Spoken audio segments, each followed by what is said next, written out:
Bismillahirrahmanirrahim.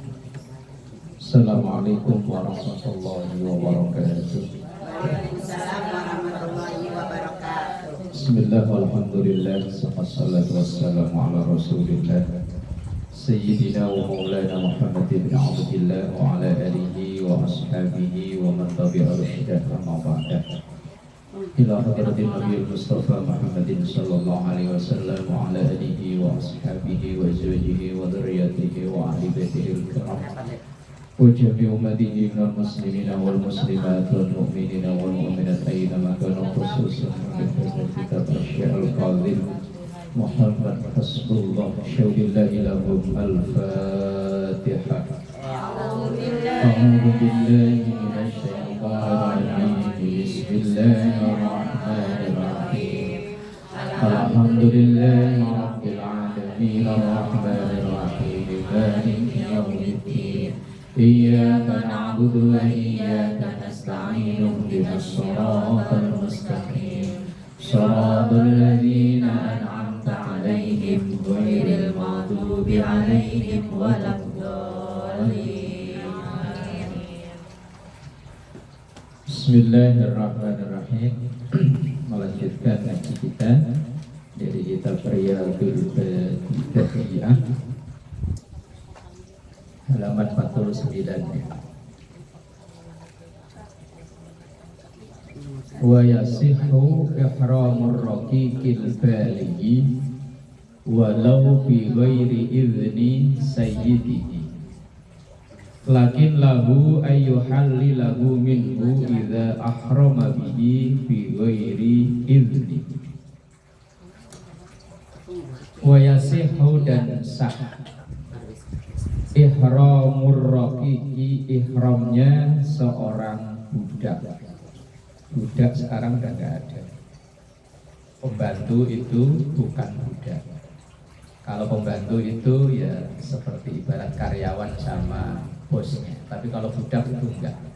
Budak itu manusia tapi enggak kayak manusia. Bisa dijual belikan. Kalau di Sunda budak anak-anak. Nah, kalau Sunda mau budak mah anak ya. Kalau budak dalam bahasa ini bukan. Budak itu dulu berasal dari kalau pasukan perang yang kalah jadi tawanan itu dijadikan budak. Disuruh kerja tapi nggak digaji, hanya dikasih makan. Nanti kalau bosen dijual.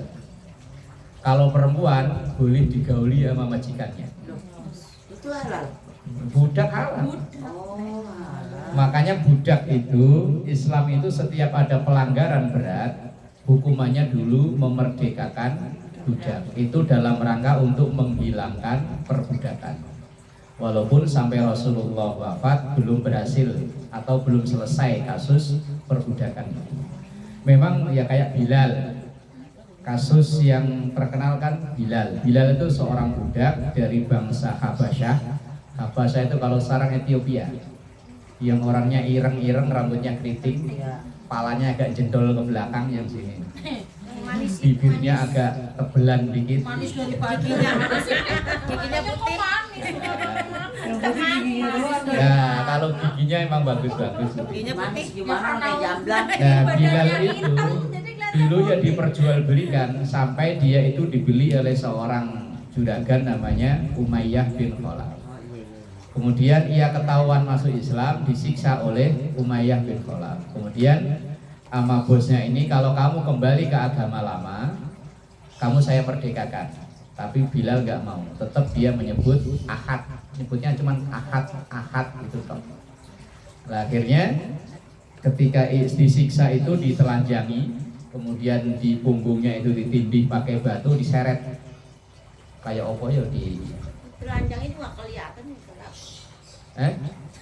Pengen kelihatan. Aduh, pakai arah Kalau ada yang begitu itu ya langsung sinyalnya bagus. Diikat, ditelanjangi, kemudian ditengkurepin tuh, ininya ditindih pakai batu, diseret pakai kuda. Kayak apa rasanya itu.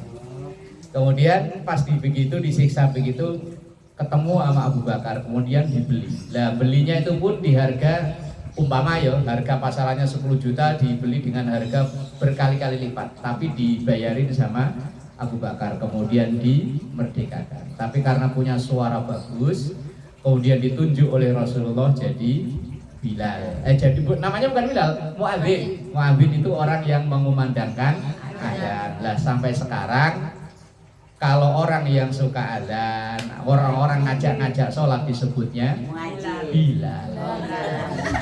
Coba kalau terawih gitu kan, Bilalnya tadi siapa Bilalnya? Bilal itu awalnya nama orang. Namanya Bilal bin Rabah. Nama orang karena dia punya jasa bagus, punya suara bagus, orang yang pertama kali mengumandangkan adzan. Dan hebatnya suara Bilal itu, kalau orang sekarang mungkin ada magic kali, tanpa pengeras suara asal beliau adzan se-Madinah itu kedengeran. Padahal dulu belum ada ini. Iya. Itu Bilal. Sampai beliau meninggal diabadikan namanya. Setiap Ramadan, setiap Jumat biasanya khotibnya siapa, Bilalnya siapa. Padahal Bilal itu nama orang. Lah budak itu dulu adalah orang tapi nggak dianggap kayak orang. Ya tadi dijual beliin. Kalau bosen, kalau belum ada yang beli, taruh di pasar, ditawar-tawarin. Taruh di situ tuh pasar mini, dipajang. Ayo yang mau, yang mau, yang mau. Ini tenaganya kuat loh, makannya dikit. Dan ini manusia nggak kayak manusia. Tapi setiap ada pelanggaran berat dalam Islam dulu hukumannya itu memerdekakan budak. Tapi ya tadi belum selesai kasus perbudakan ketika sampai Rasulullah wafat. Ya sampai akhirnya alhamdulillah sampai sekarang status perbudakan secara resmi tidak ada. Walaupun nyolong yang secara tidak resmi sering ditemukan. Wa yasihu dan sah ihramur raqiqi, ihramnya seorang budak. Al-balighi, budak yang sudah balik. Walau bi ghairi idzni sayyidihi, walaupun tanpa seizin sayyidihi, tuannya, bosnya. Lakin akan tetapi lahu bagi budak tersebut ayu halilahu untuk tahallul minhu dari pelaksanaan itu idza ahrama bihi bi ghairi idnihi, ketika ia ihram tanpa seizin tuannya. Ini kasus-kasus begini sekarang udah gak ada. Wal aula, dan yang paling utama lahu hina idzin, bagi budak bagi tuannya ketika seperti itu ayyadzana lahu fi itmami nusukihi, untuk memberikan izin kepada budaknya fi itmami nusukihi, untuk menyempurnakan rangkaian ibadah. Tapi ternyata kasus perbudakan masih ada. Di medsos itu dulu pernah ada tanya jawab secara online. Ada seorang ibu-ibu yang bertanya, boleh nggak sholat di kamar mandi? Oh iya. Pernah kan? Kemudian ustaznya jawab nggak boleh. Kemudian si ibu itu begini, Pak Ustadz, saya ini TKI. Sementara bos saya itu sangat tidak senang dengan Islam. Ketika ngelihat kok pembantunya itu sholat, langsung disiksa. Bukan hanya disiksa, pokoknya disiksa lah gampangnya. Lah terus saya nyolong sholat, ya kalau sambil mandi, bawa alat sholat, saya taruh di plastik, pura-pura itu kain salin. Kadang malah bukan mukena, ya baju biasa, cuman yang penting pokoknya memenuhi syarat. Kemudian kayak kamar mandi saya keringin dulu, kemudian saya sholat.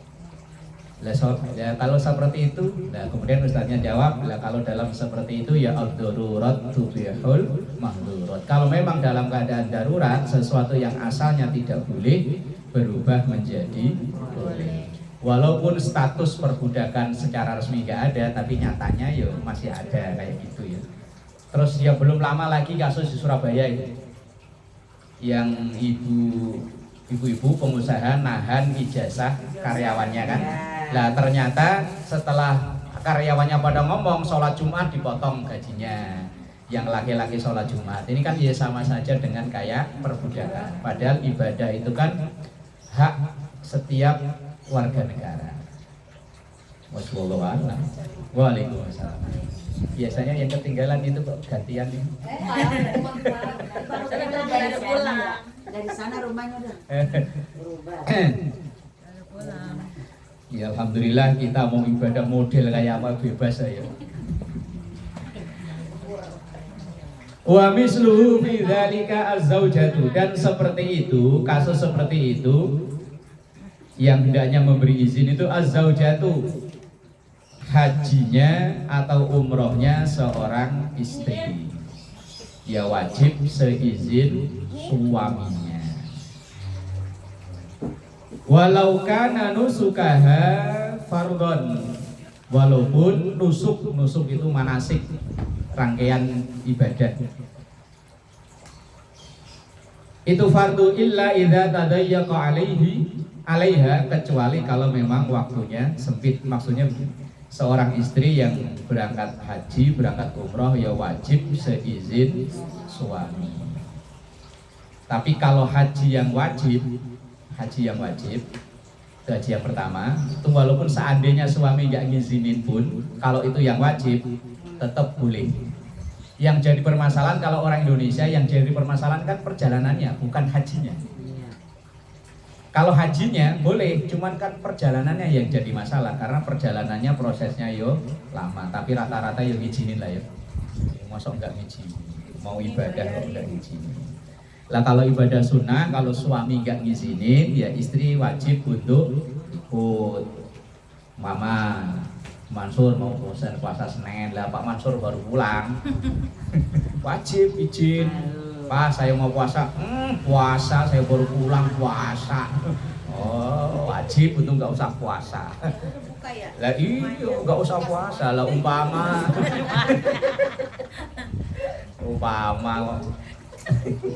tapi kalau ibadah wajib kan ada hadis la ta'ata li makhluqin fi maksiatil khaliq.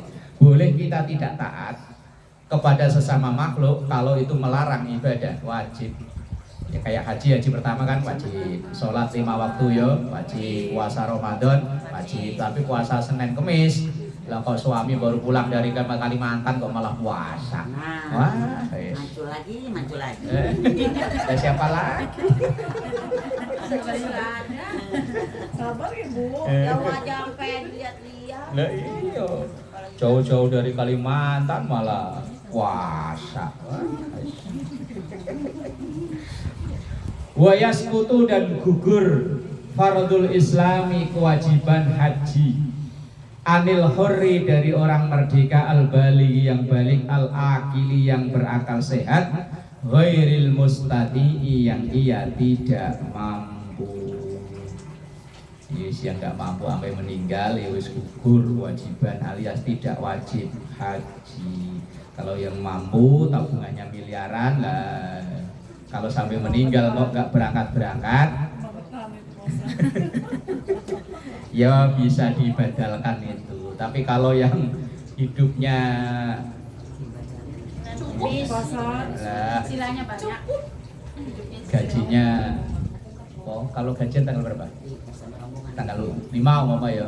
Gajinya 5,7. Tanggal 5 gajian, tanggal 7 nak Kirain gimana? Ternyata tanggal 7. Ya ampun. Mendingan gelas aja dah. Gajiannya 7,8, tanggal 7 gajian, tanggal 4, sekarang itu sampai mati udah gak kewajiban udah.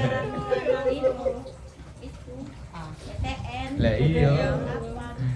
Gugur wayaskutu, dan gugur kewajibannya seorang Islam ya walaupun dia merdeka bukan budak. Al balighi, dia udah balik. Al akili, akalnya waras. Ghairil mustati'i, kalau dia tidak mampu. Duitnya ada tapi kesehatannya nggak memungkinkan, ya nggak wajib. Kemarin kan mampu itu kan ada beberapa kategori kan ya. Ada kategori memang dia duitnya ada, perjalanannya aman, kesehatannya ada.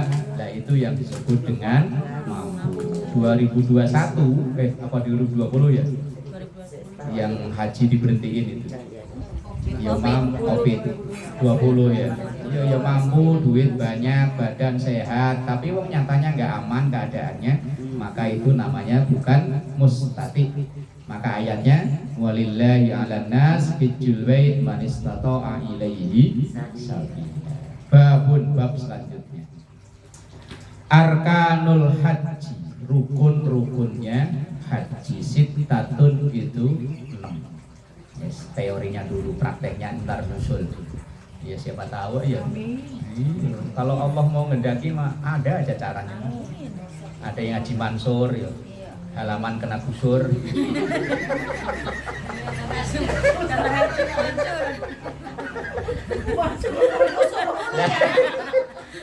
Lah konon katanya kan ini gubernur Jawa Barat kan lagi giat-giatnya gusur ya kan. Kebetulan umpama rumahnya itu di depan kena proyek. Buat musola lain digedein. Lah iya, itu namanya Haji Mansur. Halaman kena gusur. Haji James Bond, Prostat jasa menjual kebun.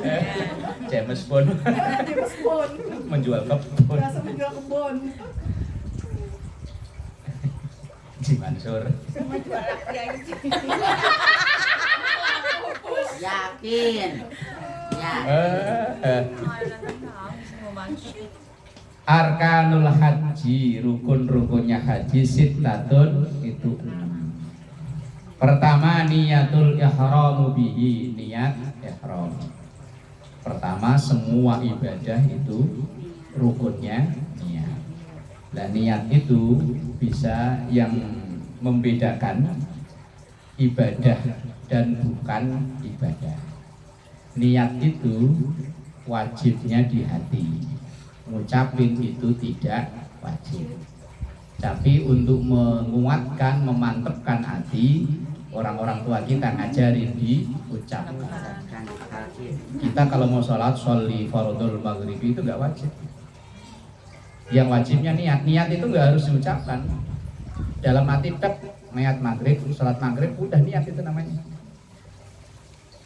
Nah, kenapa kita diajarkan untuk sholli fardhul dhuhri? Yaitu untuk menguatkan hati. Nah, maka seandainya kita udah tahu nih jam 12 sholat zuhur, udah begitu mau sholat karena pikiran lagi mumet, Salah niat. sholli fardhul asri arba'a. Padahal tadi niat sholat zuhur. Udah tahu ini jam 12, udah tahu. Atau mungkin habis buka puasa kan tahu kalau maghrib ya. Maghrib ya, mau mana sholat maghrib?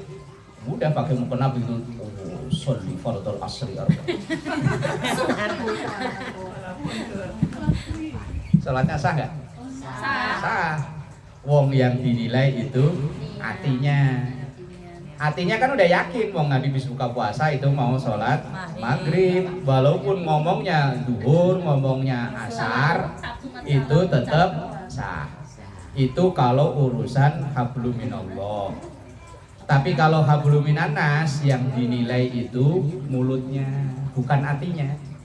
Umpama ntar hari Sabtu datang ya selamatan di rumah saya. Mulut kita ngomong iya, insya Allah. Menatinya ngapain selamatan di rumahnya dia? Pahit. Kata ketua supir apa? Selamatan di rumah dia mah.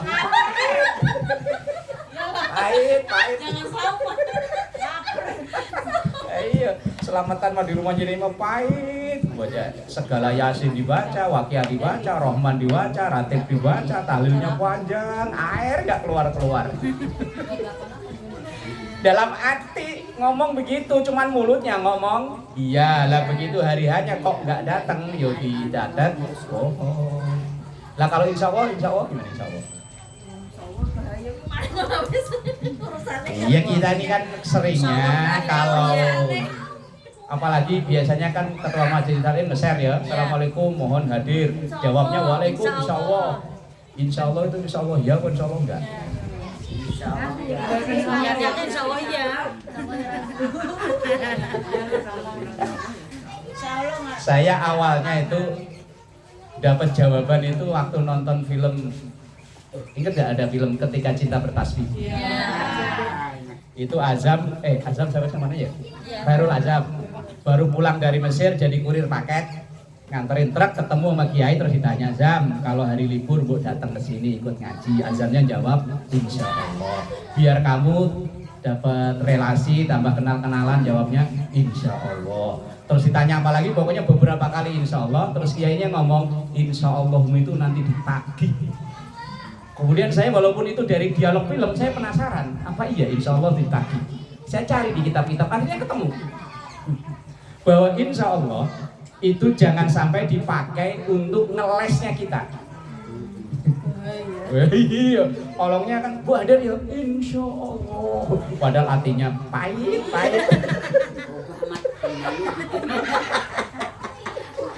Itu insya Allahnya untuk menutupi kebohongan. Loh kalau memang udah kita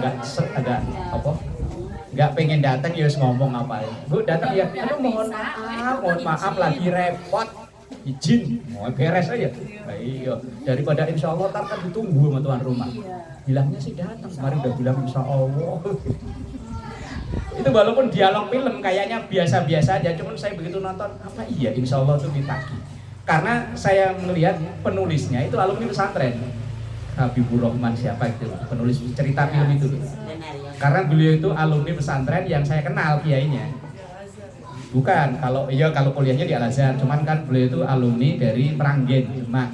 Lah itu pesantren tasawuf itu ngajarin nata ilmu hati.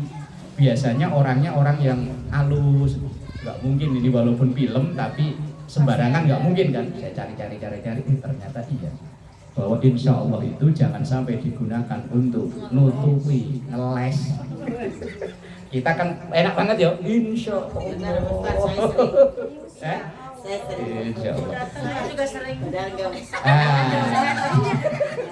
Ya kalau insya Allahnya itu dalam hati datang ya bagus.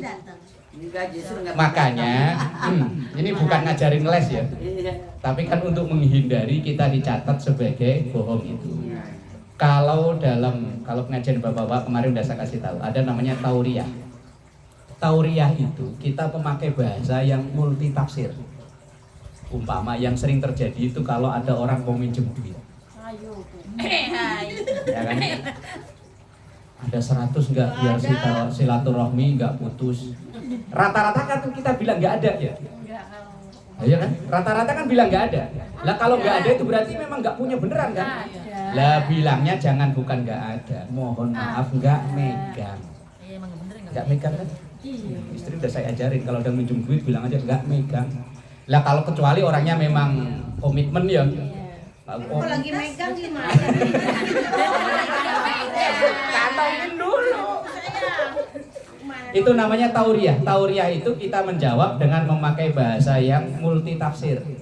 Enggak megang. Pahamannya dia enggak megang itu enggak punya. Pahaman kita enggak megang beneran.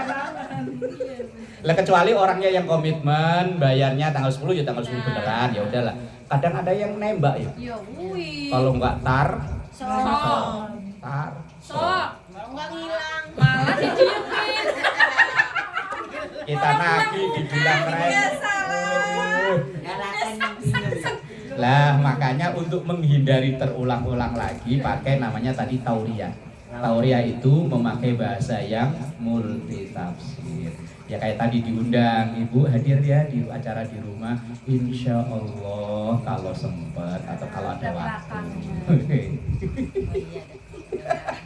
Ini bukan ngajarin ngeles ini Mak, bukan. Saya kadang kalau ditelepon dia satu acara, padahal masih di rumah. Pak udah ditunggu ya jam sekian, siap lagi OTW. Saya berdiri dulu jalan. Kalau saya jawabnya sambil duduk, saya jalan berdiri dulu. Wah ini pasti panitia nelpon nih, pasti nanya posisi di mana.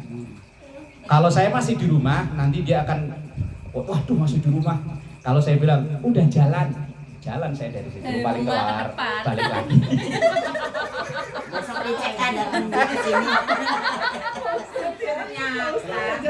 Ternyata dia Ya bukan ngajarin, namanya memberi solusi.